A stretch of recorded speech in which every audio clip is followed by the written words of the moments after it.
This is the mission of our faith, to teach the fragile art of hospitality, to revere both the critical mind and the generous heart,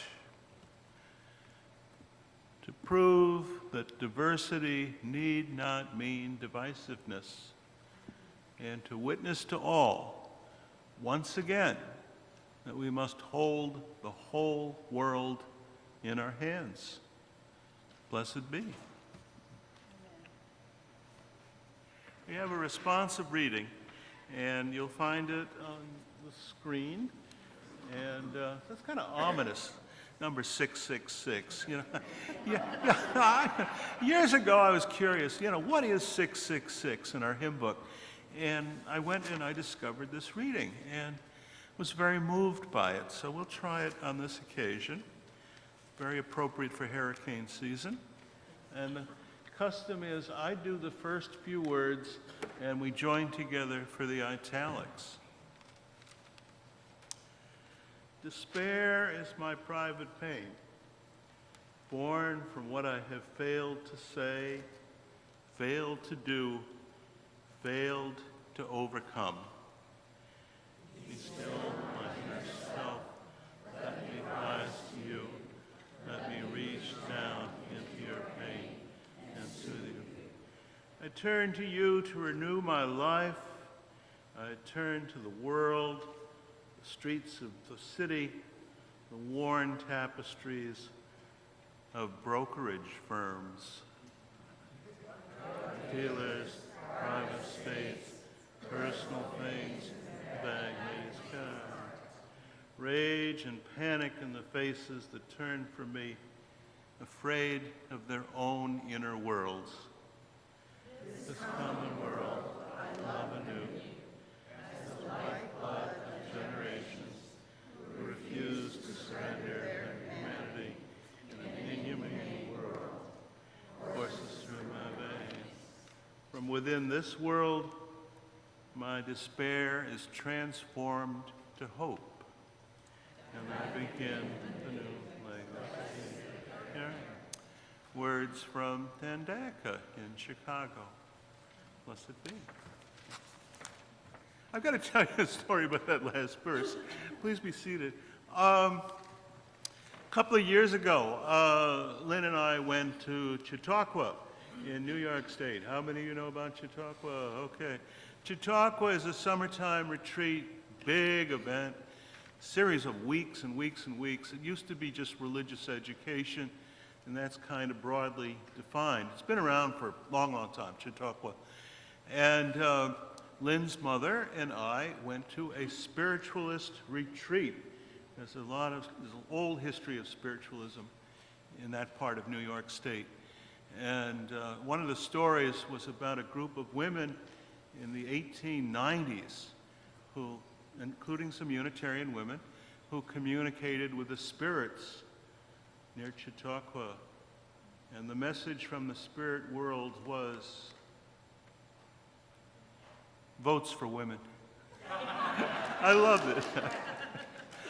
Those spirits can be very profound. Okay. So keep that in mind. Okay. And you doubters, you can continue to doubt. Okay.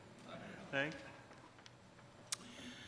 Some of you are going to go home in a few minutes. I hope you stay for the coffee hour, because that is one of the most important parts of the week for any good congregation.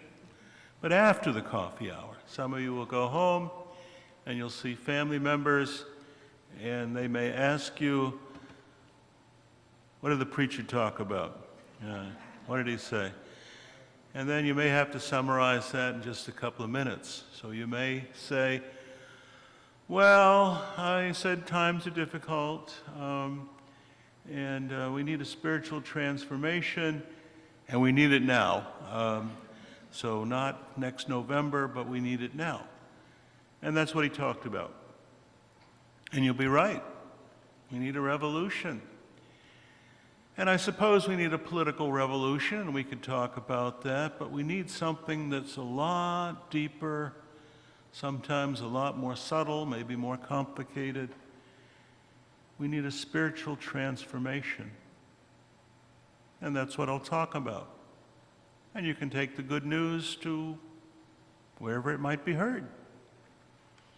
But first of all, we're good Unitarian Universalists, so we have to begin with definitions. All right. What do we mean when we talk about this spirituality thing? You know, we've been talking about spirituality now for decades, generations. We want spirituality. We want it now. Whatever it is. And then we try to pin it down and explain it.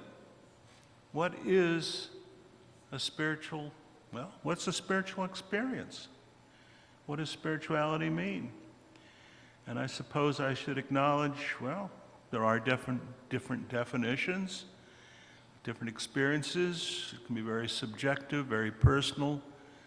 What is spiritual to one person may not mean a whole lot to their neighbor. Years ago, when I was in North Carolina, we had a Hindu, a holy man, who came to speak to one of my congregations. He talked about spiritual experiences, and I'm not going to try to duplicate his accent, but in a very deep accent he said, all of you will have spiritual experiences, all of you. And one member of the congregation asked, well, how will I know? How will I know when I have a spiritual experience? You will know. Much deeper accent than that. You will know. But how will I know? You know, how will I know what is spiritual and what is not? You will know. And we went round and round on this for a couple of minutes. You will know. Oh, you will know. You will know. You'll say, this is what it's like.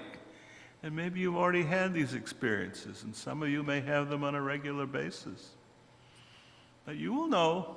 You will know. Well, think about Zora Neale Hurston. I'm going to start with Zora Neale Hurston. You're all familiar with Zora Neale Hurston, right? Okay, one of our great Florida writers. I hope you're all familiar with it. All right. Great figure in the Harlem Renaissance of the 1930s and still active long after that. Now, she wrote a book in the 1930s called Their Eyes Were Watching God. Their eyes were watching God. And it's about all kinds of, it's a novel, it's about all kinds of personal and community experiences in Florida back in the 1920s, that era. And the heroine, all kinds of things happen in her life, and I think she recognizes spiritual transformation as it happens. But the great moment in the book is towards the end, and it's the 1928 Okeechobee hurricane. So we're talking about September 17th, 1928, when this huge storm comes ashore for southern Florida, and it is devastating. One of the worst disasters in American history. Over 2,500 people died. We don't really know how many people died, but historians keep adjusting the figure upwards, so 2,500, maybe more than that. Most of them around Lake Okeechobee. And most, and we're talking like 75%, would have been farm workers, many of them migrants, most of them black. The white people who died were typically buried in individual graves. The graves are marked, and you can still find some of those graves in southern Florida. Most of the black people were simply heaped up like firewood, and there was a funeral parlor and a pyre, and they were just incinerated, and then the ashes were just dumped wherever. It's a reminder of just how racist and segregated Florida can be in its history. It made a huge impact, that hurricane experience in southern Florida. And she says, Zora Neale Hurston says, their eyes were watching God. Their eyes were watching God. You want to use some other term, whatever is acceptable in your vocabulary. Their eyes were watching God. And of course, some people were terrified. Some felt just completely overwhelmed by the experience. Many were very saddened by the experience, very concerned about their families, and others. Some became heroic and really went out in all kinds of difficulties to be of service to others. Something very deep, very emotional, very spiritual happened to all of those people, but in different ways. I emphasize that. And I suggest again, that is what a spiritual experience looks like or feels like. It's hard to explain, but you will know it when it happens. Much has changed in Florida and in this country and in this world in the last 12 months. I mean, it is incredible what has happened. And so it is, I ask you to think back about what this congregation, this community, this state, what was happening here and what life was like 12 months ago, all right? Now, back in those days, last June, much was being said about diversity, equity, and inclusion. And of course, our governor was against it. But many people thought, you know, there were opportunities here to improve the situation. So many of the big corporations, Disney and others, developed DEI programs. And many of the government agencies, a long list of government agencies, including, well, the military, had DEI programs last year at this time. Much of that has now vanished. It's gone. People don't want to talk about DEI anymore, diversity, equity, and inclusion. If you're in the military and you're a trans person, they want you out, and they want you out this week. Things have changed. Lots changed. 12 months ago, last June, much was said about climate change. You know, and maybe we're going to install solar panels, or each one of us might buy a Prius, or maybe Congress will pass appropriate legislation. I know occupational health and safety was one of the topics that was being discussed at this time last year. A lot was said about climate change.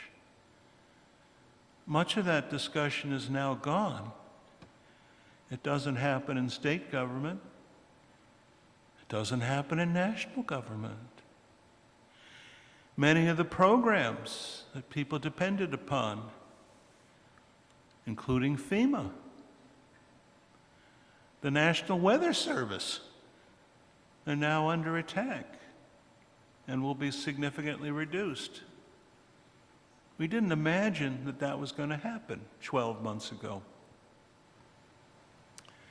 12 months ago, many of us were talking about abortion rights. And of course, there was an initiative on the ballot for November, last November. It was sort of assumed that it would pass.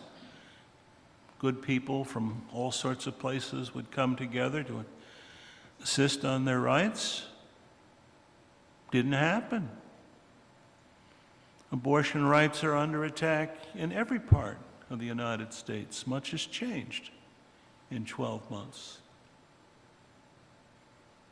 12 months ago, last June, the Unitarian Universalists were preparing for their annual convention.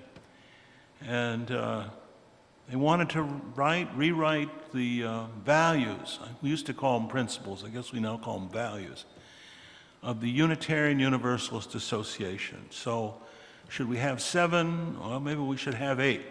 Should we talk about accountability? Well, maybe. What about the power of reason? Is that still important? So endless discussions had literally gone on for months, and I think some of those discussions happened in this congregation. And then, of course, all the delegates came together online. There was no physical location, but we came together online, and then we voted on this new statement, and it now appears on bulletin boards all over the country, and nobody much wants to talk about it. How do we implement it? What are we going to do? Are we just going to have a wonderful statement that we read, every 6 or 7 months and maybe once a year? Or are we being called to action? Spiritual transformation, is that going to happen? What comes as a result of all of these great discussions? We said that we wanted love to be at the center of our values. I agree. But what does love look like in practice? How does it connect to the everyday experience of people, including people who are in this room right now? And all of these questions, which were asked or should have been asked a year ago, have suddenly become very important. Now, we could go on at great length about the government does this and the government does that, and Congress doesn't respond to our letters, and there's a lot of other political chit-chat, but I want to get beyond that to say that what has happened in the United States in the last 12 months is more than just something that happened in government or something that involves a few political candidates. We're seeing in progress a cultural change that gets into everything, literature, popular entertainment, children's television even, you name it, economics, everything affected by this sea change, pardon the expression, please, the sea change in attitudes, a cultural change. And it's often said that political change are downstream from cultural change. Cultural change first, then watch what happens in the political system. And I agree very much with that assessment. And so it is that I talk about the need for spiritual transformation. Yes, you need to go out and register and vote, and you need to study the ballot issues, and all of these things are very important. But there's something that goes a lot deeper. The need for spiritual transformation. And that involves a lot of things, and it will happen in different ways. And you will know as it happens. But I suggest the following points in particular. I think, first of all, there's a need to connect to what's happening in our own bodies and to be appreciative. And there's a need to connect to the experiences in the larger natural world. And that can happen in congregations like this one. It's still possible to talk about things like trans rights and abortion rights and other very personal concerns. That's possible, here at least. It's possible to talk about diversity, equity, and inclusion. And it's possible to talk about what's happening in the natural world. To acknowledge the change in seasons, to acknowledge that we're now into hurricane season, hot weather season. It's going to continue at least until November. To think about the ways in which we can help ourselves, our neighbors, and the environment itself. We do this through seasonal celebrations. The summer solstice is going to come up very soon, and we just acknowledge the natural world is changing. We have a lot of garden activities, buildings and grounds activities. That was announced just a few minutes ago, the importance of buildings and grounds. That's one way to get to know the local environment, see what's growing and what isn't growing, see how things have changed in just a few years in our natural surroundings. Stay in touch with your body, stay in touch with your larger world, and that's one of the first things you can do. And you may find that it's a very transformative experience, spiritually. The second point that I emphasize in spiritual transformation is stay together in every season. No, not just in the good times, but especially in the challenging times. And we're moving into the hot weather, and that's a very challenging time indeed. Recently, I went to a climate change conference in Florida, and we talked about all kinds of things. So we talked about the importance of barrier islands, and we talked about climate footprints, and solar panels, and windmills, and we talked about writing letters to Congress, maybe write some letters to Tallahassee, and we talked about all of these things that need to be done politically, buy the right products, that's very important. And then the conference came to an end, and the leaders said, and we'll be back in October to talk about this again. Is there something wrong in this picture? We're going to come back in October and see where we're at? Well, for those of you who are new to Florida, let me put it this way. Hurricane season starts on June 1st. It moves towards its height in mid-August. We typically, we're talking the Tampa Bay area, threatened by at least 1 or 2 major storms per summer. And if we get hit, it's probably going to be late August to somewhere in very early October. Happens every year. This is how we live now. So I wouldn't wait around until next October to have a discussion about what we're going to do about climate change. I think we need to stay together in the summer months. We need to have Sunday services here. We need discussion groups. We need children's activities. A good coffee hour, buildings and grounds, all of these things that are so important to this congregation need to continue in every season. And I know that there are Unitarian Universalist churches and others, other denominations and groups, they just close down for 2 or 3 months in the summer. And I was once told, well, it's because of the hot weather. Okay? That's exactly the reason why this congregation needs to be active. It's because of the hot weather. It's storm season. This is when things can get difficult. And not just difficult here, but in other parts of Florida and other parts of the country.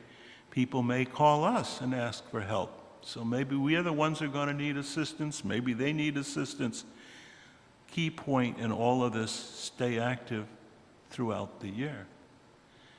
And if you do that, if you become aware of why this is needed, why it's so important, I think that will involve a spiritual transformation, and certainly a transformation in religious practice for many congregations. Third point in spiritual transformation, practice an ethic of care. An ethic of care. How many of you know that term, ethic of care? All right, okay. A couple of hands go up. An ethic of care involves more emphasis on compassion, empathy, building and maintaining right relationships, caring for others, just being present when we're needed. Now, when we talk about social justice and topics like that, there are often discussions about great statements and manifestos and human rights and these things, and I am very much a human rights advocate, and all of these things are needed. But it's this ethic of care that is particularly important in religious groups like this one. I belong to a long list of membership organizations that I'm very proud to support. So in ACLU, Sierra Club, the list goes on. And they do a lot of good, especially in politics. But they don't meet every week. All right. So if I'm evacuated, and I've been evacuated 3 times in 3 years because of hurricanes, but if I'm evacuated for a 4th time, I'm not going to call the ACLU, or at least not right away. I'm not going to call the Audubon Society, at least not right away. If I need help in emergency housing, transportation, whatever, and I need it today, I'm going to call my congregation. And I'll let people know what I need. And I hope that we can support each other. And I'm curious about what other people in the congregation need. This explains why these beloved communities, these small groups, are so important, and why they have been important for well over 2,000 years in the Western experience. Small groups of people coming together every season, caring for each other. Our national president, Sophia Bettencourt, that's the president of the Unitarian Universalist Association, not that other guy who comes to mind. You know who I'm talking about. But our national president, Sophia Bettencourt, says, we are a sanctuary people. Okay, we are a sanctuary people. So we provide care, sometimes emergency housing. We provide care, sometimes a cooling station, hydration, maybe a community meal. We provide sanctuary to the people who need it, and they need it now. And that's who we are, and we've been doing this sort of thing for a long time. And sometimes it's hard. It's often a very joyful experience, but sometimes there are challenges. You think about experiences with the Underground Railroad, extending hospitality and protection to people who are trying to escape from enslavement. Think about experiences during the 1930s as refugees came out of Europe, escaping from fascism. That's really how what is now the Unitarian Universalist Service Committee got started, providing sanctuary, looking out for refugees. And there are many other examples. Abortion rights activists providing escorts to clinics. People just being with other people. We call these sanctuary activities. Nowadays, we talk about building resistance and resilience centers that can be open in emergencies or at least quickly thereafter. That's the way we live now. We are a sanctuary people, says President Bettencourt. And she is very right. But it will take a while to fully appreciate what this new reality is really all about. Back in, I'll tell one story, and I'll tell a second story too. Back in 1966, May 18th, 1966, the Unitarian Universalists had their national convention in Hollywood, Florida. And the main speaker that year, 1966, was Martin Luther King. Okay, all right. He gave the major speech, which is called the Ware Lecture. Now, he was a first-rate preacher, Dr. King. So one of the first things you want to do, if you're a good preacher anyway, is you want to kind of understand who you're speaking to and what they might understand and relate to. And there are often some stories involved. And it's interesting, the story that he chose for the Unitarian Universalists, because he could have chosen stories from American history, and he did make some references to Abraham Lincoln and other great figures in our history. But he didn't go in that direction, at least not the major part of his speech. And he's a preacher, a good Baptist preacher, so he might have told some Bible stories. Okay, you think Unitarian Universalists in 1966 wanted to hear a lot of Bible stories? What do you think? No, he knew his audience very well. He started with the story of Rip Van Winkle. I don't know if he was a I guess the story, no, anyway, I don't know. We'll think about that some other time. Rip Van Winkle. And the title of Dr. King's presentation was Don't Sleep Through the Revolution. Don't sleep through the revolution. Because that's exactly what Rip Van Winkle did. On the eve of the American Revolution, 1774, 75, around then, Rip falls asleep in the Catskill Mountains. He stays asleep for 20 years, and when he wakes up and he goes back into town, everything has changed, okay? There used to be a picture of George III, King George III, on prominent display at the local tavern, and that's gone. He can't understand what happened to the king, you know. Well, we don't have a king anymore in the United. Well, I don't think we do. We'll find out very soon in the United States. All right. So instead, there's this portrait on display of George Washington. He doesn't know who George Washington is. So poor old Rip. The people don't know what to make of him. But he's finally rescued by his daughter, who says basically, "Come on, Dad. I'll take you in. I'll take you in." So she takes him home and looks after the old man. Sometimes daughters do that. And he never really does figure out what has happened in the 20 years when he was asleep. And that's the story that Martin Luther King told back in '66 to the Unitarian Universalist Convention. And perhaps the story needs to be told again. Don't sleep through the revolution. There are some big changes in progress right now, and you are called upon to be part of this revolution, to be supportive as best you can. It's not just a political revolution. It is very much a spiritual, cultural experience, social experience. And that's what's needed. Siddhartha Buddha was asked by his disciples, "What are you? What are you?" Okay, are you an ordinary person? Are you a teacher or a healer? Are you God? Some kind of spirit, maybe? And the Buddha just laughed and said, "I'm awake. I'm awake, that's all. I'm awake to the present moment." I guess you might say he was woke, but they didn't talk like that. All right. You knew I was going to say that. Okay. I am awake. And that is what enlightenment means in the Buddhist tradition. Maybe other traditions, but certainly the Buddhist tradition. You wake up to the moment. We hope it's not too late. That happened to Rip Van Winkle. We hope that you can be more active than Rip was.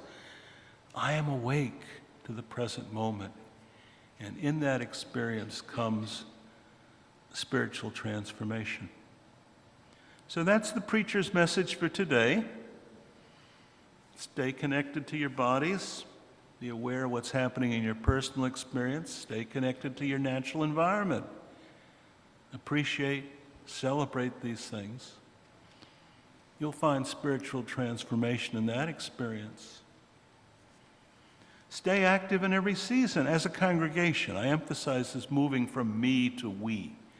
Okay, think of yourself as a community in which people are helped, not just entertained or whatever, but think about how we cross the aisles. Okay, we used to talk about vertical religion, sort of top down, Holy Spirit up there, and then we're down here. But in good religion, it's frequently this across the aisles, this horizontal experience that's really important. And then finally, this ethic of care. Empathy, compassion, looking out for each other, being with each other, mutual aid, the terms that seem appropriate. That too is involved in this spiritual transformation. And it's very much needed, and it's very much appreciated. Hurricane season started, when did it start? Last Sunday? It's going to continue for several more months. Be good to each other. Namaste.